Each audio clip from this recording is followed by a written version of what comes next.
এবারে বড় পর্দায় শাহরুখের ছোট ছেলে। বেশিরভাগ তারকা সন্তানই বাবা মায়ের পথেই হাঁটে। ব্যতিক্রম নন বলিউড বাদশাহ শাহরুখ খানের সন্তানরাও। ইতিমধ্যে রূপালী পর্দায় মেয়ে সোহানার ঝলক দেখেছে নেটিজেনরা। এবার বড় পর্দায় নাম লেখালেন শাহরুখের ছোট ছেলে আবরাম খান। সম্প্রতি মুক্তি পেয়েছে দ্য লায়ন কিং এর দ্বিতীয় কিস্তি মুফাসা দ্য লায়ন কিং সিনেমার ট্রেলার। সেখানে কণ্ঠ দিয়েছেন শাহরুখ খান ও তার দুই ছেলে। এই সিনেমার মধ্য দিয়েই চলচ্চিত্রে অভিষেক হচ্ছে অভিনেতার ছোট ছেলে আব্রাহামের।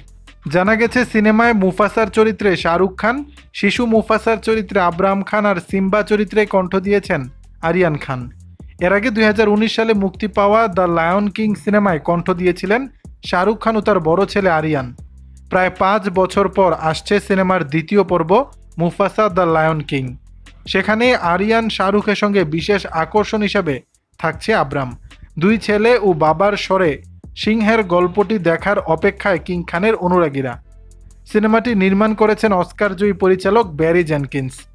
দর্শক, বিষয়টি নিয়ে আপনাদের মতামত জানাবেন নিচের কমেন্ট বক্সে।